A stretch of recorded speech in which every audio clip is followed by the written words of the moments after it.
Hello everybody, my name is Helen. And I'm Lily.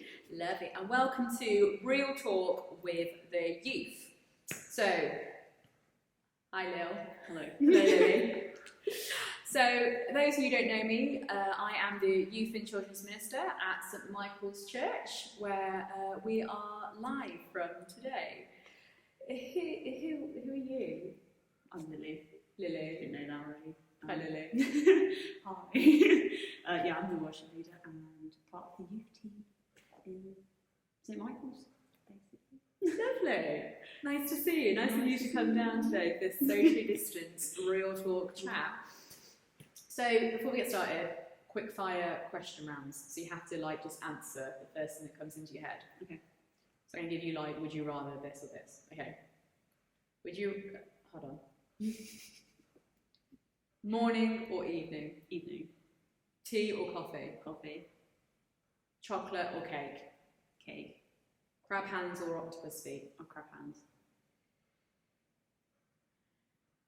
20 toes or 20 fingers? Oh, 20 toes.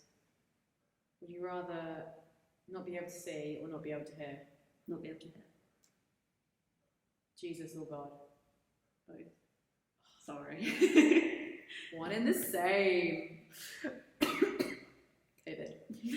So, okay. So, real talk. So, you are part of the worship team. You are one of the worship leaders. You're part of the youth group. So, how is life going? You've gone into year 13 of sixth form. Yeah. How's it going? It's kind of stressful. Stressful? Don't know what I'm doing. Story of my life. Yeah, turn up to school and they're like, "You're going to do this today?" And then the next week they're like, "No, we're going to do this instead." Government can't make their mind up. So challenging times in the government. Are you managing to find any grounding at all? There's lots changing. Are you able to or is it just chaotic every day? It's just chaos every day. I don't know what I'm doing. I turn up, learn something, and go home again. That's fair enough. That sounds hard. But friends though, are you all bunching in together, supporting each other and stuff? Is that kind of helping you get through? Yeah, I made loads of friends during lockdown. So new friends? Yeah, new friends. How did you find your new friends in lockdown? Because I'm making my Star Wars film. And so I've got a whole new friendship group.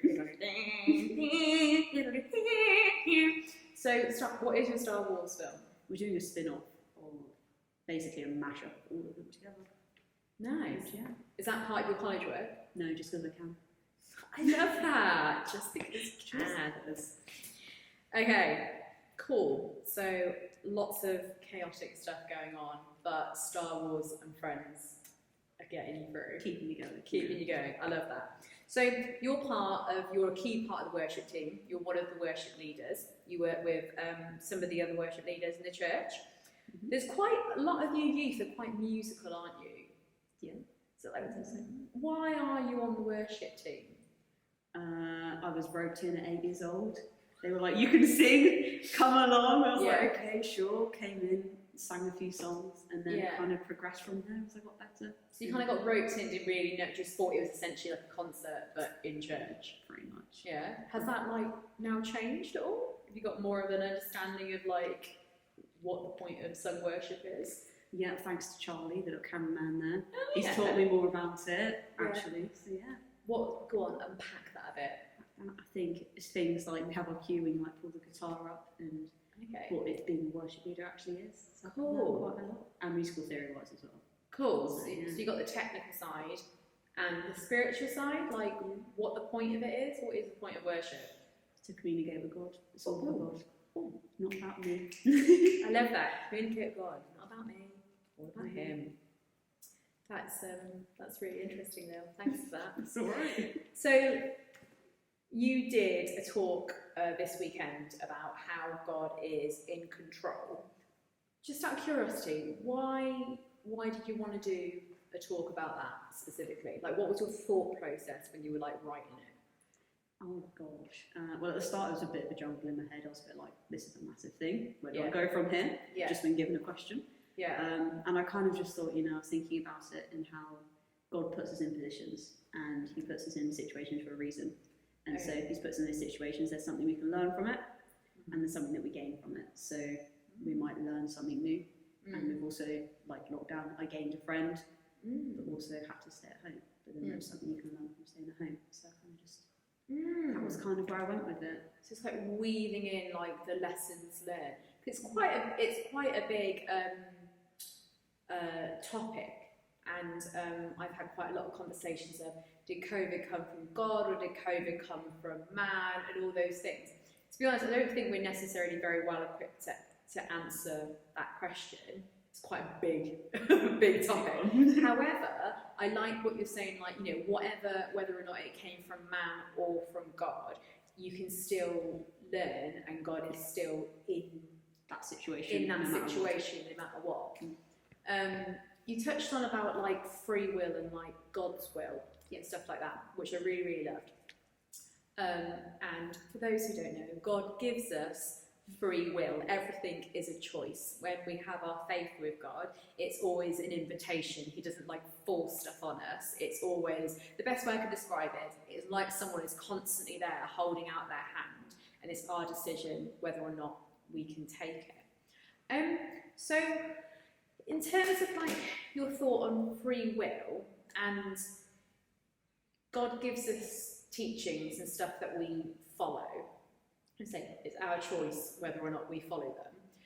But do you think that like God changes his viewpoint of us if we're not following him? Like say if we're going like a really like chaotic way, or you know, not being a good friend, like, you know, getting into trouble and stuff. Do you think that changes how God sees us? No, definitely not. 100% not. I think obviously that's always a concern for most people, is if I've done the wrong thing, maybe God's not going to love me anymore. But like I always think to myself, God will always love me, no matter what. He created me, so if he didn't love me, then that's kind of just beside everything that God stands for. Yeah. And so I was thinking, no, even if we go off path, whatever, he's going to bring us back because he is a father. He's always going to be there for us no matter what, really. I like that.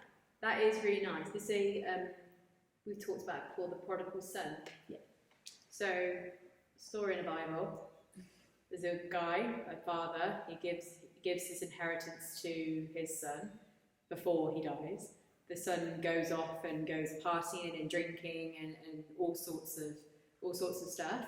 And then he basically blows through all his inheritance, and then he returns back to his father with his head between his legs, kind of thinking, I'm going to get into trouble. And his father runs towards him when he was a long way off, wraps his arms around him, and gives him all the love. And that's really nice what you're saying. It's a good analogy for what the Father's love is like. And so, do you find it easy being a Christian in like today's society and today's world? Oh, not at all. No? There's so many days where I'm like, what's the point anymore? Like, I can't be bothered, and like, it's so much easier just to go back to be a normal person and be like accepted into the standard society. Yeah. But then I realised at the same time, you know, the community's amazing, and I wouldn't know anybody, I wouldn't know you, I wouldn't know anyone if it wasn't for church. And I kind of just think, God's given me so much, so why would I stop? Yeah. Loving him and following him. Yeah. Want to know what else he has to give me. Yeah. That's really good. That's really interesting, because there are certain days where you're like, do you know what? It would be so much easier if I didn't have to, you know, follow. But I always think people say it's following rules, but I don't see it as following rules. I see it's like, it's literally a lifestyle. It's a way of consciously living in a certain way, but it goes against everything that the society and the world says now to, you know, to do. At the moment, the society's like, oh, just do what you want, you know, you don't have to care about other people, like, just live for yourself and stuff. And it's a very individual mindset. But it is hard. Like, if someone annoys you, you think God's like, you've got to love them, you've got to pray for them. And it's like, do I have to? It's really challenging. It would be much easier to say, you know, actually, oh, I can't bother. Do you find that, are all your friends Christians, or do you have like a mixture of Christians and non-Christians? Bit of both, which is quite nice actually. But yeah, it's always quite hard, because obviously you have differing views from them. And there's some things I would do, like not have sex before marriage, where they'd be like, oh, it's fine, just go like sleep with that person. I'd be like, no, I'm going to like wait because God's told us it's in way of lifestyle. That's what I'm going to do. Yeah. So it's always hard, but at the same time, it's for the better of me and it's for better reasons. And so. Nice. So it's nice to have like people that challenge you. But so I think if no one challenges you, then you just be like in a la-di-da land and just being like, oh yeah, it's lovely. You need to have people to actually go, well, why do you do like that? What is your thoughts? And it helps you understand your faith and also defend your faith and stuff. I think it actually makes me closer to God as well in some way, because they're always like, oh yeah, because if someone comes up to you and it's like, God's not real, I'm like, actually, and bring all the information onto them. I've just had to think it myself, and then once I thought it myself, I'm like, actually, it kind of makes sense. Yeah, brings me closer. Nice, lovely. Okay, well, I think we shall leave it there. Thanks for joining us for this week's Real Talk with the lovely Lily Tyler. If you have any questions about what we've chatted about today, just give us a message on our Instagram, which is stmichaels.youth. Just drop us a message on there, or if you go onto our website, which is St Michael's and All Angels Burwood, just Google that and go onto the children's and youth page. My email address is on there and you can get in touch with us, or just literally comment. Okay, take care, bye bye.